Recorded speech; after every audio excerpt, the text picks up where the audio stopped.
لله وحده الصلاة والسلام على من لا نبي بعده أما بعد فأعوذ بالله من الشيطان الرجيم بسم الله الرحمن الرحيم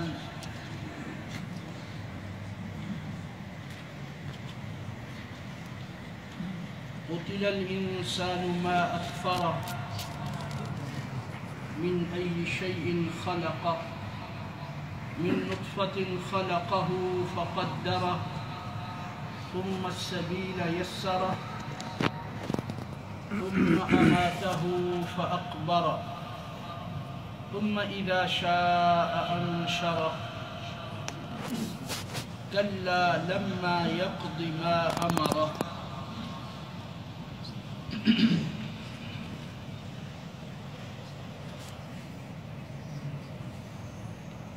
تیسویں پارے کی یہ تیسری صورت ہے عبسہ.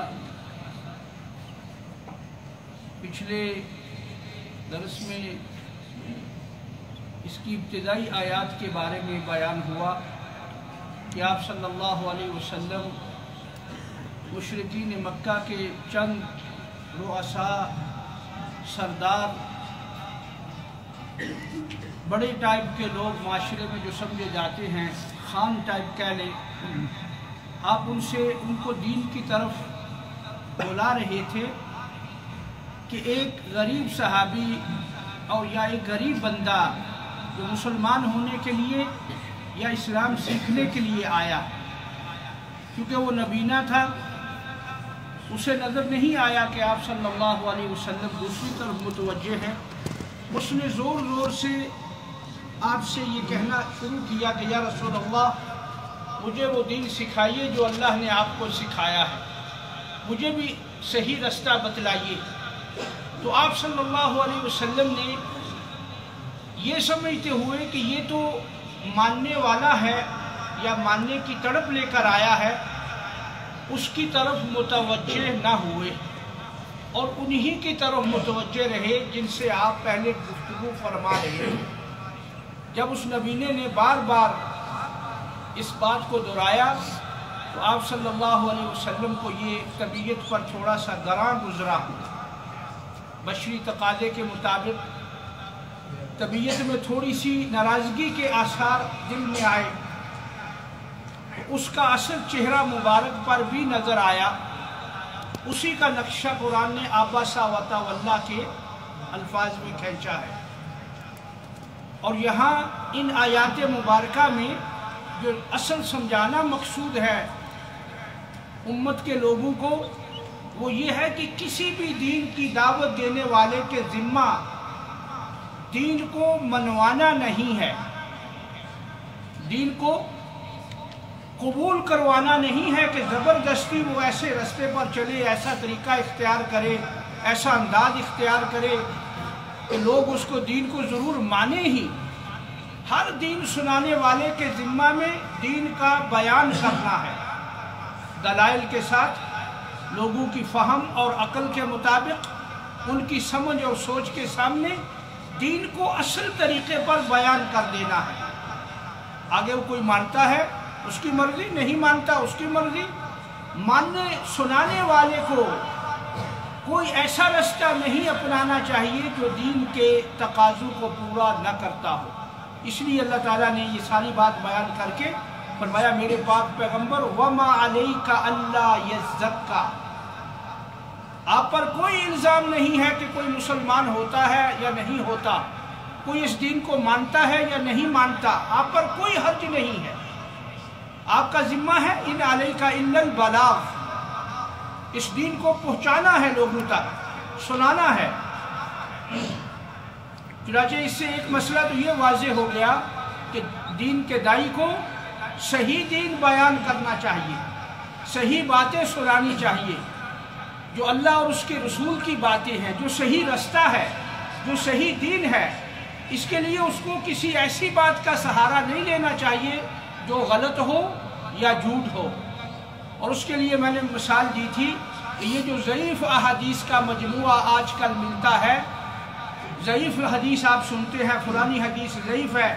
تو یہ معنی نہیں ہوتا کہ آپ صلی اللہ علیہ وسلم کی نعوذ باللہ کوئی حدیث ضعیف ہے۔ آپ کی تو ہر بات صحیح ہے، آپ صلی اللہ علیہ وسلم کا ہر قول جو حدیث بنتا ہے یا ہر فعل جو حدیث بنتا ہے وہ صحیح ہوتا ہے۔ یہ ان لوگوں کی وجہ سے ضعیف ہو گئی ہے جنہوں نے یہ باتیں بیان کی ہیں آگے،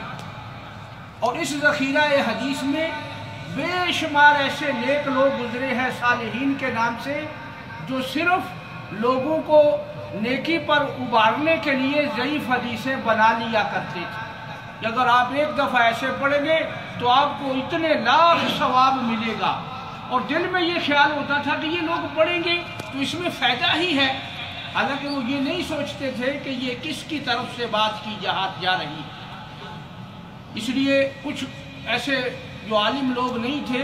صالحین میں سے تھے، نیک لوگ تھے، لیکن بات کو بنا لیتے تھے اپنے پاس سے، تو یہ احادیث ضعیف ہے۔ اسی لیے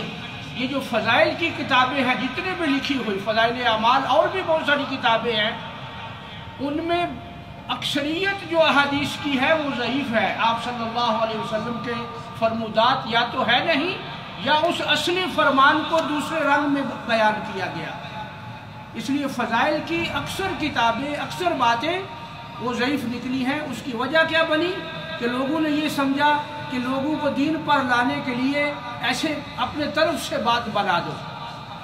من گھڑت بات بنا دی، تو یہ ٹھیک نہیں ہے دائی کے لیے، کیونکہ اللہ پر جھوٹ باندھنا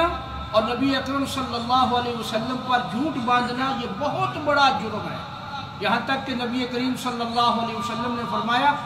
من کذب علی متعمدا،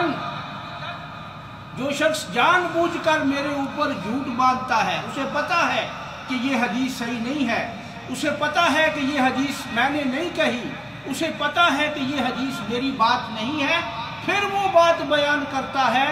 فَلْيَتَبَوَّأَ مَقْعَدَهُ فِي النَّارِ، تو وہ اپنا ٹھکانہ جہنم میں سمجھے، اس کا ٹھکانہ جہنم میں ہے جو نبی پر جھوٹ باندھتا ہے۔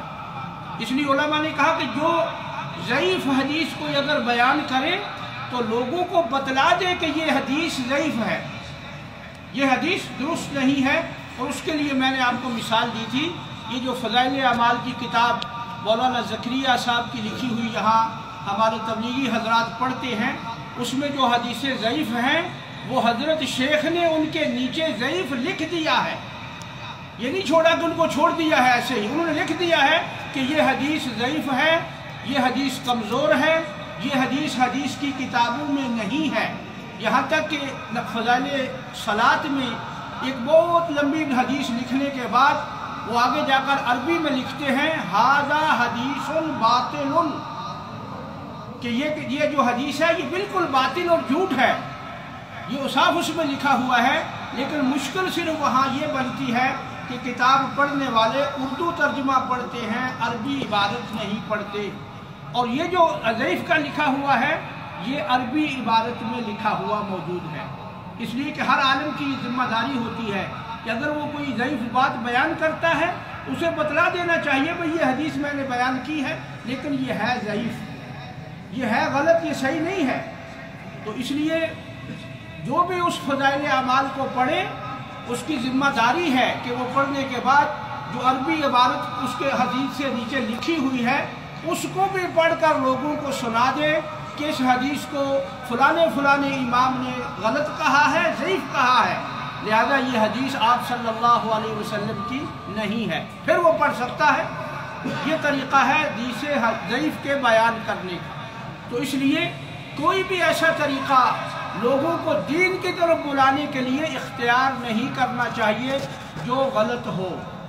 اس لیے اللہ تعالیٰ نے نبی کریم صلی اللہ علیہ وسلم سے ابتدا فرمائی اور فرمایا وَمَا عَلَيْكَ أَلَّا يَزَّكَّى، اے میرے پیغمبر جو نہیں مانتا آپ پر کوئی الزام نہیں ہے، آپ پر کوئی اس کی باز پرس نہیں ہے۔ اور بھی دوسرے دائی حضرات جو دین کی طرف بلانے والے ہیں، کسی دائی پر یہ پابندی نہیں ہے کہ اس کے کتنے لوگوں نے مانا ہے، اس کا کام ہے دین کو اچھے طریقے سے دلائل کے ساتھ اس کو بیان کر دے، ماننے کے لیے وہ اپنی مرضی والوں پہ چھوڑ دیا جائے، وہ مانتا ہے فَمَنْ شَاءَ فَلْيُؤْمِنْ وَمَنْ شَاءَ فَلْيَكْفُرْ، جو مانتا ہے مانے، نہیں مانتا اس کی اپنی مرضی ہے، اس کا اپنا نقصان ہے۔ تو ابتدائی آیات میں اس بڑے اصول کو بیان کیا گیا۔ اس کے بعد اللہ تعالیٰ نے قرآن مجید کی عظمت اور قرآن مجید کی بلندی کا تذکرہ فرماتے ہوئے فرمایا